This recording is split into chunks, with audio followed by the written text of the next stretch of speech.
welcome back to my channel. My name is Capri. If you are new here, thank you for watching. Don't forget to like, comment, and subscribe, and tune in, especially my ladies. Like, this video is towards my girls.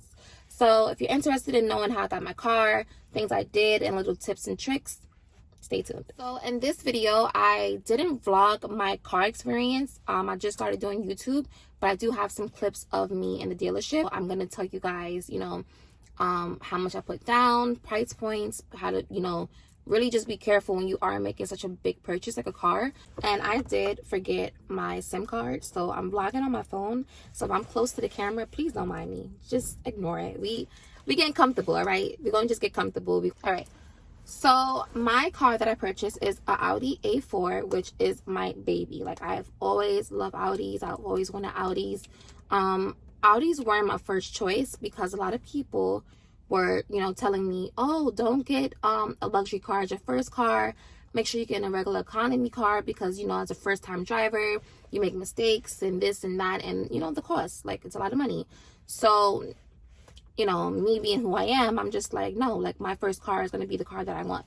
Like, I'm not going to make such a big investment for a car that I really don't care for. Now, Audis were my second choice. My first choice was a Mercedes-Benz. My third choice was a Honda Accord or a Toyota, right? So I love Toyotas, I love Hondas, I love, all those cars. I thought with the Mercedes I was doing something, but honestly, the way the economy is like you have to really go based with the economy when you're buying a car. I bought my car in a recession. Clearly we're in a recession from the beginning of this year to now. So a lot of, banks and stuff like that were trying to, like, get a lot of money out of me in a sense. But I already knew, like, because I'm a previous car sales girl. Like, I used to sell cars. So I just know how it goes. As a female, they always tell you, oh, go to the dealership with a guy so they don't get over on you. BS. That is BS, okay? Because you over on you. If you're with a man, a woman, a child, they don't care. They want their money.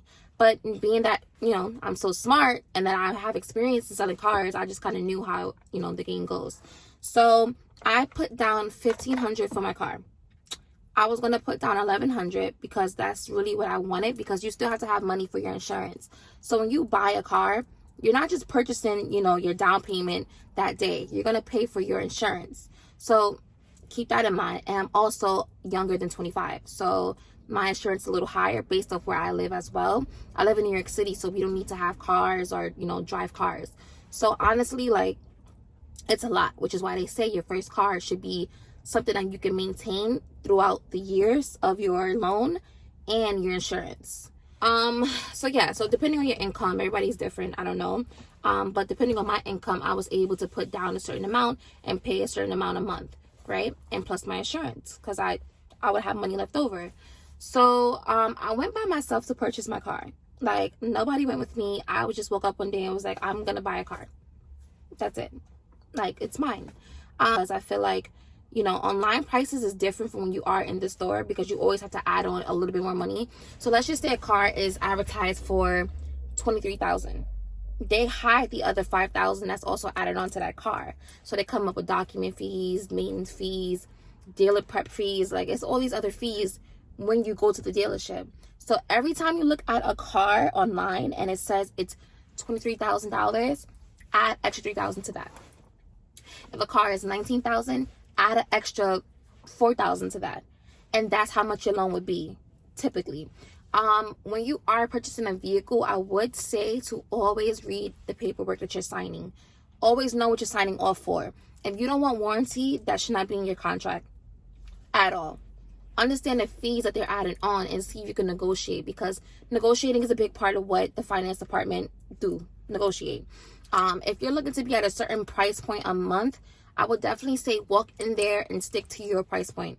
Don't let them talk you into paying $600 a month, especially for a used car. Like, my car is used. It's not new. I am financing my vehicle. I'm not leasing my vehicle. And the reason why I'm not leasing my vehicle is because I know that I want to keep this car for a long time. I know that, I'm not going to be able to stick to a certain amount of mileage because I do travel a lot. I go a lot of places and I work. So the things that I have to do, especially for YouTube and create content, is drive everywhere. In New York City, a lot of places are close to each other. Like, we don't need to drive, but it's more convenient for me to drive so I can talk to you guys. I don't have to have like copyright or whatever the case may be. So everything is just based off your personal preference and your lifestyle. If you're looking to lease, make sure that you are a person that, don't drive as much. Leasing and financing is not bad, but being that this is my first car and I barely had credit, like my credit was good, don't get me wrong, but I barely had credit. So it was important. So it's important for me just to have something that's big on my credit report. So like when I do apply for an apartment or a house or another loan, they see that I'm a responsible young lady and I make my payments on time, because this was what matters the most. So if you are starting off your credit, finance a car. If you're looking to build your credit, finance a car. I don't recommend anybody getting a co-signer unless your credit is literally like in the 300s. And at that point, you shouldn't even be buying a car. You need to just work on your credit, pay off your credit cards, get a secure credit card, and like do things like that, because they're going to give you way more of an interest rate than you need, honestly. So I wouldn't recommend that. But, if your credit is in the 600s, the high 600s, you do not need a co-signer. They talk you into that to get more money out of you. Do not get a co-signer if your credit is in the 600s. You don't need it. I'm telling you firsthand, you don't need it.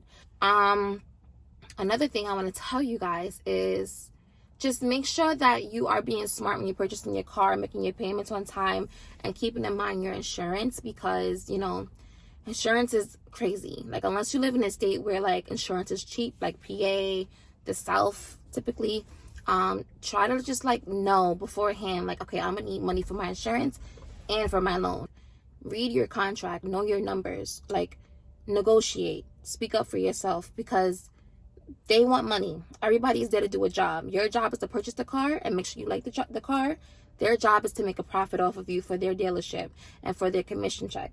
So understand the two and just always keep that in mind. I wouldn't recommend you telling them how much you want to put down beforehand until you're in the office with the finance manager.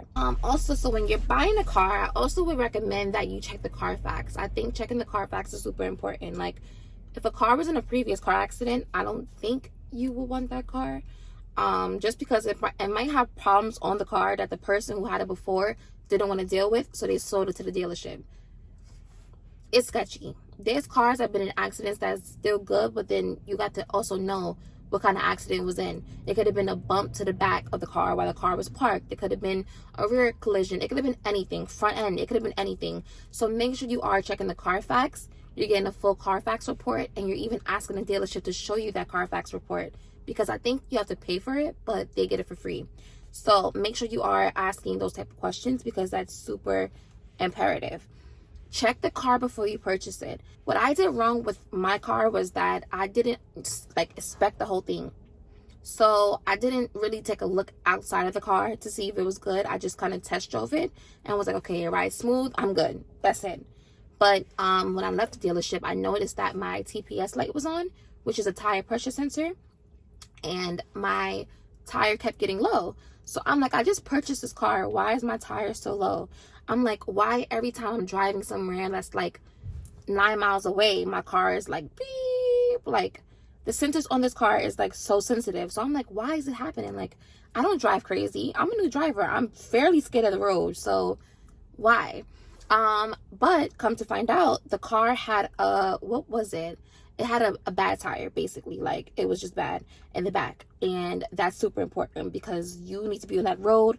That shit pop, you're done. Like, done. So I was like, why does it keep happening? So they didn't fix my tire. They didn't change the oil in my car. I'm going to show you guys a picture of my oil and how black it was. Like, it was so black. And I just purchased my car. So they're supposed to service the vehicle before they sell it to you. You're supposed to have everything like basically brand new. It's a used car, but everything's supposed to be taken care of for you. It didn't happen. Oil black, tire low. I'm not paying for that. I just put down a large amount of money for this car. Why am I paying for something that should have been done? Took it back to the dealership. Took it right back to the dealership. But it was also my fault, because before I purchased and I test drove the car, I should have spec'd it out. I should have seen the you know, whatever it was, and I should have took it to a mechanic. When you get your car, ladies, take it to a mechanic. Like, literally take it to a mechanic. Have them spec it out, see what's wrong, everything. Because if you wait to service your car, but after you buy it and the problem is there and it's gonna keep being there, it gets worse. So make sure you are checking the vehicle, or you're having a mechanic come with you to see the car. Stuff like that is very important, because when you're making such a large investment in a car, you want to make sure everything is good, so you're not coming out your pocket for even more things that should have been done before you even got the car. That happened to me. Take my story, run with it, listen and learn. You can kind of say what price point you want to be at, and they'll show you like cars that was going to fall in your price point. But I wouldn't recommend you talking numbers until you meet with a finance manager. And it's going to be a little long wait, because the banks have to like send all the information to them. So you're going to be in there for some time. But it's nothing better than just having your own and just, you know, having your dream car. And I feel like anybody can obtain their own car. Like, anybody. You can do it. Don't let nobody tell you can't do it. Don't let nobody make it seem like it's more difficult than what it is. It's not hard buying a car. It's really not. Make sure you are saving your money. Make sure you're making your payments on time, because your car will be gone. And make sure you are paying your insurance, because that is super important. Like, take it from me, it's super important. And just be happy, period. Be bosses. We got this. Be happy. Last and not least is enjoy your car. Learn your pockets. Learn what works for you. If you have a certain amount of money that you want to pay a month and that you can pay a month, realistically, do it. Cars are like babies. It costs a lot. I'm not going to lie to you. But it's nothing like having your own. It's nothing like feeling like a boss and making that boss purchase. And it doesn't matter what car you drive. A Toyota, a Camry, Infiniti, a freaking Rabbit car. It doesn't matter what car you drive. As long as you have something to show for in your name, that's a big accomplishment in itself. Don't compare yourself to nobody. Don't think that you're so behind because you don't have a luxury car. You don't have this, that, and the third. It doesn't matter. A car is a car. That's just it. A car is a car. Make it work for you. Make sure that when you're purchasing a vehicle, you're not putting yourself in a hole financially because you want to have this image or have this upkeep to yourself. No. Make sure it's right for you. Make sure you're listening to, the finance people when you're speaking, and just knowing your numbers. Like, know your numbers and read. Reading is fundamental. Know what you're signing off on. Check that car. Before you purchase it, check that car. Or if you feel like it's good and you spec'd it out and you think it's good, still take it to a mechanic. Still make sure that they're checking the car, making sure everything is okay for you and everything else. And enjoy life. Enjoy yourself. Like, that's the main point of this video. Enjoy yourself. Be happy. Don't let nobody tell you what you can and you can't do. You can do it. Because everybody can project what they feel about themselves on you. You can do it. Okay? That's it. You can do it. So thank you guys for watching this video. I love you guys so much. I appreciate you guys so much. Thank you for tapping in and tuning in. Any more content you want to see me do, definitely let me know below. And I appreciate you guys so much.